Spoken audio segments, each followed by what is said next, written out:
आउज़ुबिल्लाहिमिनश्शैतानिर्रजीम बिस्मिल्लाहिर्रहमानिर्रहीम। Welcome to my channel. मैं हूं डॉक्टर रिजवान जमाल और आज हम डिस्कस करेंगे एक नया टॉपिक जो कि फ़र्स्ट ईयर चैप्टर 4 में से है, द सेल। और आज का जो टॉपिक है ये बहुत ही अहम टॉपिक है। इसका नाम है सेल मेम्ब्रेन या इसको हम प्लाज्मा मेम्ब्रेन भी कहते हैं।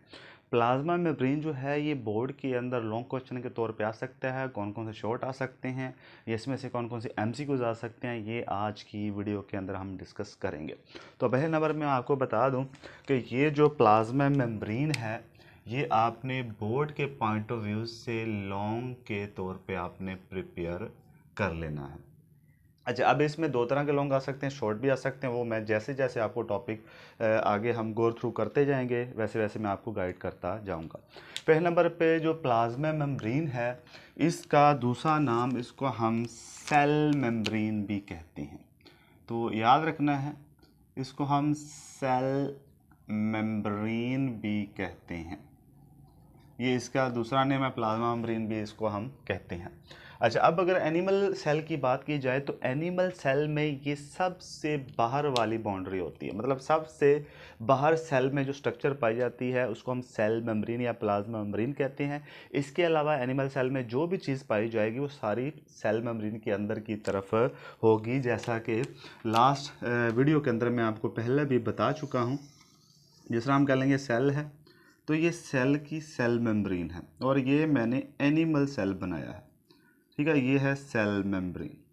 अब सेल मेम्ब्रेन जो है, अगर मैं सेल थ्योरी को मद्देनज़र रखूं तो सेल में तीन बेसिक पार्ट्स होते हैं। सेल मेम्ब्रेन, सबसे अंदर की तरफ जो डार्क सा एरिया उसको हम कहते हैं न्यूक्लियस, ठीक है। तो न्यूक्लियस भी इसमें मौजूद होता है और ये वाला हिस्सा जो है इसको हम साइटोप्लाज्म कहते हैं।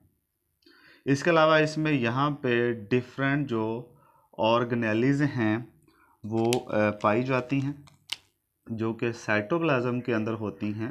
तो इसका मतलब ये हुआ कि कोई भी चीज़ जो सेल के अंदर पाई जाती है वो सेल मेम्ब्रेन के अंदर पाई जाती है। इसका मतलब आउटर मोस्ट जो बाउंड्री है एनिमल सेल के अंदर वो क्या है, वो सेल मेम्ब्रेन है, जिसको हम प्लाज्मा मेम्ब्रेन भी कहते हैं। अब अगर हम बात करें एनिमल सेल की प्लांट सेल की, तो प्लांट सेल के अंदर क्या होता है? प्लांट सेल में सबसे बाहर की तरफ एक और बाउंड्री होती है जिसको हम कहते हैं सेल वॉल। यानी अंदर की तरफ अब मैं जो रेड बना रहा हूं ये है सेल मेम्ब्रेन, लेकिन ये जो ग्रीन वाली है ये है सेल वॉल। इसका मतलब ये हुआ कि प्लांट सेल में सेल मेम्ब्रेन के बाहर भी एक आउटर मोस्ट बाउंड्री होती है जिसको हम सेल वॉल कहते हैं। ये है सेल मेम्ब्रेन, बाकी सेम चीज़ें ही होंगी।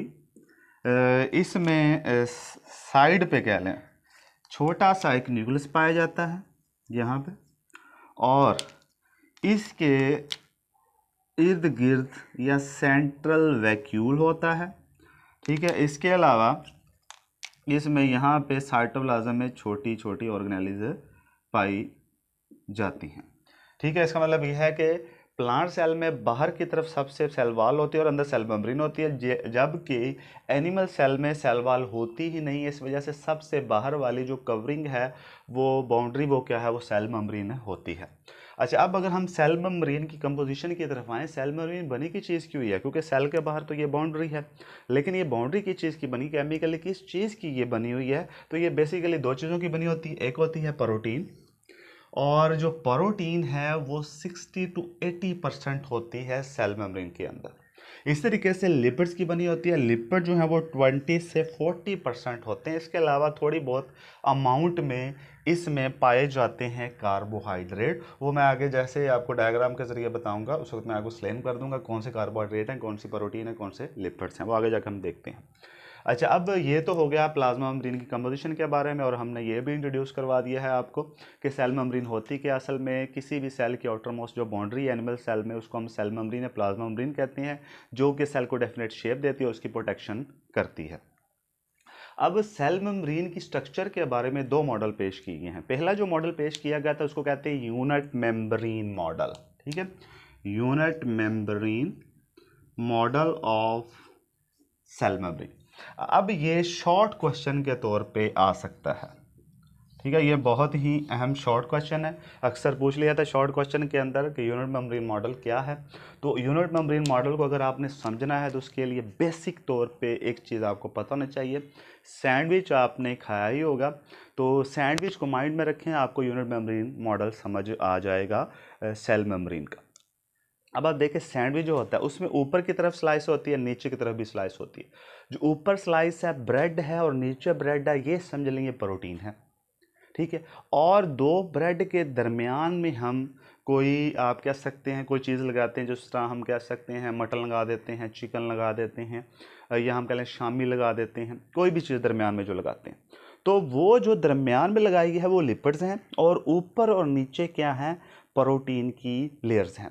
दरमियान में जो आपने लिपिड्स की जो भी मैंने बताया, शामिल गए, चिकन लगाया है या आप कह लें मटन लगाया है, तो उसकी भी दो लेयर्स होंगी। इसका मतलब ये है कि दरमियान में दो लेयर्स लिपिड की हैं और ऊपर और नीचे दो लेयर्स किसकी हैं, वो हैं प्रोटीन की।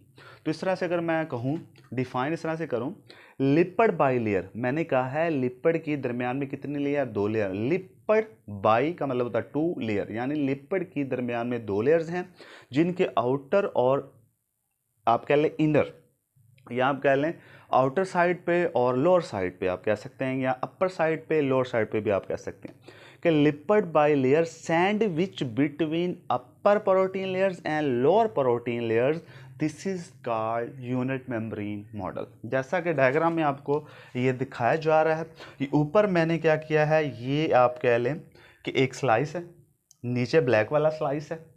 अब दरमियान में ये जो रेड रेड से हैं, ये मैंने लिपिड्स के मॉलिक्यूल बनाए, और लिपिड्स के मॉलिक्यूल की कितनी लेयर हैं, टू लेयर्स हैं। अगर मैं सिंपल आपको कह लें कि सैंडविच की ज़ुबान में समझाऊँ, इस तरह से हम कह सकते हैं, ये ऊपर वाला स्लाइस है, ये नीचे वाला स्लाइस है। स्लाइस किसके मैंने बताया, प्रोटीन के बने हुए हैं, तो ऊपर भी प्रोटीन है, नीचे भी प्रोटीन है। दरमियान में हम लगाते हैं मटन, चिकन वगैरह, वो लिपिड्स है, तो लिपिड्स की दो लेयर्स हैं। तो हम कह सकते हैं lipid by layer sandwich between upper and lower protein layers. जैसा कि अभी आप देख सकते हैं कि ये मेरे पास मार्कर्स हैं बोर्ड की, ठीक है। इसको आप समझ लें कि ये हैं लिपिड्स की लेयर, और एक मेरा ऊपर हाथ है, एक और नीचे हाथ है, ठीक है। अगर आप देखें तो ऊपर जो कह लें कि मेरा हाथ है वो है अपर स्लाइस। अपर स्लाइस किसकी मैंने एग्जांपल दिया, वो है ये प्रोटीन की। दरमियान में जो मार्कर हैं वो क्या है, वो लिपिड्स की लेयर हैं, और नीचे क्या है, नीचे भी प्रोटीन की लेयर्स हैं। अगर मैं कहूँ कि ये मार्कर दो लेयर्स में है, या इस तरह से अगर मैं कर दूँ कि ये ऊपर नीचे टू लेयर्स में होगी, तो अब इसका मतलब ये है कि दरमियान में जो लिपिड्स हैं वो टू लेयर्स में पाई जाती हैं। इस तरीके से कर लें, ठीक है। तो अब इस तरीके से आप देख सकते हैं lipid by layer sandwich between upper and lower protein layer, this is called sandwich. क्योंकि सैंडविच जैसे ही बनता है इसलिए कहा गया है यूनिट मेम्ब्रेन मॉडल, या इसको हम सैंडविच मॉडल ऑफ मेम्ब्रेन भी कहते हैं। पहले साइंटिस्ट ने जब रिसर्च की तो उनको लगा कि यूनिट मेम्ब्रेन मॉडल है, इसको सैंडविच मॉडल कहते हैं, ये करेक्ट मॉडल है। लेकिन बाद में जब मज़ीद सर्च की गई तो पता चला कि दिस इज़ इनकरेक्ट मॉडल, ठीक है। ये इनकरेक्ट मॉडल है। जो असल मॉडल है जो कि वाकई ही रिप्रेजेंट करता है मेम्ब्रेन की स्ट्रक्चर्स को, तो वो है आगे उसको कहते हैं फ्लूइड मोज़ेक मॉडल। लेकिन ये हमें चाहे रॉन्ग मॉडल है, हमें पता होना चाहिए यूनिट मेम्ब्रेन मॉडल क्या था, तो ये शॉर्ट क्वेश्चन के तौर पे आपने तैयार कर लेना। उसके बाद है fluid mosaic model. Fluid mosaic model, fluid कहते हैं लिक्विड, मोज़ेक कहते हैं धब्बा, ठीक है।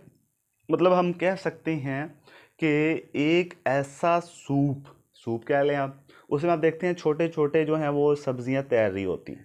तो सूप जो है उसको आप लिपिड समझें, और उसके अंदर जो सब्जियां तैयार हैं उसको आप प्रोटीन समझना शुरू कर दें। या इस तरह से मैं आपको कह सकता हूँ समझाने के लिए कि आज से 10 साल 15 साल पहले जब घरों में हम कह लें कि फ्लोर लगाते थे तो सीमेंट से लगाते थे। पहले तो सीमेंट से बिल्कुल लगाते थे, ब्लैक कलर का फ्लोर होता था। फिर हमने क्या किया, थोड़ा सा मॉडर्नाइज हुए तो हमने क्या किया कि सीमेंट के अंदर छोटे छोटे पत्थर रखना शुरू कर दिए, पत्थर लगे जिसको हम चिप्स कहते हैं। तो आप देख सकते हैं नीचे जो एक लेयर है सारी की सारी ब्लैक सीमेंट की, वो है लिपिड्स की, और उसमें जगह जगह पे जो पत्थर हमने जो चिप्स लगाई है वो आप समझ लें वो प्रोटीन के मॉलिक्यूल हैं। इसका मतलब ये हुआ कि प्रोटीन के मॉलिक्यूल्स जो सीमेंट के ऊपर जगह जगह पे किस्म के क्या हैं, धब्बे से हैं। इसी को हम कहते हैं फ्लूइड मोज़ाइक मॉडल। अब पुराने मॉडल के मुताबिक क्या था कि जहाँ पे प्रोटीन की लेयर्स हैं वहाँ पे कोई लिपिड्स की लेयर नहीं, और जहाँ पे लिपिड्स की लेयर है वहाँ पे प्रोटीन की लेयर नहीं है। जबकि फ्लूइड मोज़ाइक मॉडल के मुताबिक हम कह सकते हैं कि ये जो ग्रीन ग्रीन से मैंने बनाए हैं ये हैं लिपिड्स, और लिपिड्स के मॉलिक्यूल में जगह जगह पे ये रेड कलर के जो बनाए ये प्रोटीन के मॉलिक्यूल हैं। तो हम कह सकते हैं कि जो प्रोटीन लेयर्स है वो कंटिन्यूस नहीं है, बिल्कुल हमवार नहीं है। हम ये नहीं कह सकते सिर्फ प्रोटीन है या सिर्फ लिपिड है, बल्कि प्रोटीन और लिपिड क्या करते हैं, थोड़े थोड़े वक्फे के बाद पाए जाते हैं। कंटिन्यूस कोई भी लेयर नहीं है, ना तो लिपिड की है ना ही प्रोटीन की है। अब लेबल करके आपको मैं बताता हूँ। जिस तरह हम कहें कि ये ग्रीन कलर के जो मैंने बनाए हैं ये हैं लिपिड, ठीक है। अब इस मॉडल के मुताबिक आप देखें जहाँ पे लिपिड है वहाँ पे प्रोटीन नहीं है, जहाँ पे प्रोटीन वहाँ पे लिपिड नहीं है। लेकिन इसमें आप देख सकते हैं यहाँ पे लिपिड है और लिपिड के अंदर जगह जगह पे प्रोटीन के मॉलिक्यूल मौजूद हैं। अब देखें ये सारा ग्रीन ग्रीन कलर का क्या है, ये लिपिड है। लिपिड के अंदर रेड रेड कलर के मैंने जो बनाए ये हैं प्रोटीन के मॉलिक्यूल। इसका मतलब ये हुआ कि बिल्कुल वैसे ही चिप्स की तरह जो मैंने फ्लोर की एग्जांपल दी है कि हम क्या करते हैं घर में पहले सीमेंट की एक लेयर लगाते थे फर्श बनाने के लिए, और उसके अंदर जगह जगह पे हम छोटे छोटे चिप्स के पत्थर लगा देते थे। बिल्कुल वैसे चिप्स के पत्थर की तरह ये प्रोटीन के मॉलिक्यूल्स हैं, और सीमेंट जो है वो लिपिड्स का मॉलिक्यूल है, लिपिड्स की लेयर है, ठीक है। इसमें भी आप देख सकते हैं ये लिपिड्स हैं और ये इसकी टेल्स होती हैं, पोलर एंड होता है। तो इस तरीके से हम कह सकते हैं ये है फ्लूइड मोज़ाइक मॉडल। और इस फ्लूइड मोज़ाइक मॉडल के मुताबिक ये फाइबर्स हैं, ठीक है। ये हैं ग्लाइकोलिपिड्स, इसको हम कह सकते हैं, क्योंकि ग्लाइकोलिपिड जो हैं ये प्रोटीन, कार्बोहाइड्रेट और किसके बनते हैं, लिपिड्स के बनते हैं। इसी तरीके से ये प्रोटीन्स हैं, ये भी प्रोटीन्स हैं, बड़े बड़े मॉलिक्यूल्स के हैं, ये भी क्या हैं, लिपिड्स हैं, और ये भी नीचे क्या हैं, फाइबर मौजूद हैं।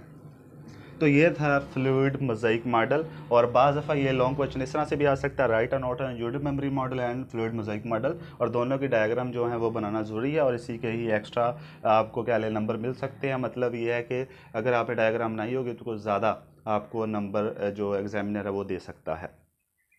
अब आते हैं नेक्स्ट सवाल की तरफ। इसी में भी जो नेक्स्ट सवाल आता है वो फंक्शन है ऑफ क्या लें कि सेल मेम्ब्रेन। तो ये भी लॉन्ग क्वेश्चन के तौर पे आ सकता है। अच्छा, अब प्रोटीन का बेसिक फंक्शन क्या है, आउटर मोस्ट बाउंड्री है। प्लांट सेल में इसके बाद सेल वॉल होती है, जबकि एनिमल सेल में इसके बाद ये सबसे बाहर वाली outer most boundary cell membrane या प्लाज्मा मेम्ब्रेन होती है। इसका काम पहले नंबर पे क्या है, सेल को डेफिनेट शेप देना, उसकी प्रोटेक्शन करना। इसके साथ साथ इसका काम होता है चीज़ों को ट्रांसपोर्ट करना, यानी कोई भी चीज़ जो है उसने सेल के अंदर आना है या सेल से बाहर जाना है तो उसने क्रॉस किसको करना है, सेल मेम्ब्रेन को क्रॉस करना है। इस वजह से कहा गया ट्रांसपोर्ट ऑफ मटेरियल, या मटेरियल को ट्रांसपोर्ट काम करने करती है, या तो सेल के अंदर लेके जाती है, सेल से बाहर लेके आती है। सेलेक्टिवली परमिएबल या इसको हम सेमी परमिएबल मेम्ब्रेन भी कहते हैं। सेमी या सेलेक्टिवली परमिएबल से क्या मुराद है, अभी मैंने आपको बताया था कि ये जो मेम्ब्रेन है किसकी बनी है, प्रोटीन और लिपिड्स की बनी हुई है, ठीक है, और कुछ मिकदार में से कार्बोहाइड्रेट भी पाए जाते हैं। तो अब कोई भी चीज़ जो सेल के बाहर से अंदर की तरफ आएगी तो हर चीज़ सेल के अंदर से बाहर या बाहर से अंदर नहीं जा सकती, बल्कि सेल मेम्ब्रेन क्या करती है, कुछ चीज़ों को सेलेक्ट करती है और उनको ही अंदर आने देती है और उनको ही बाहर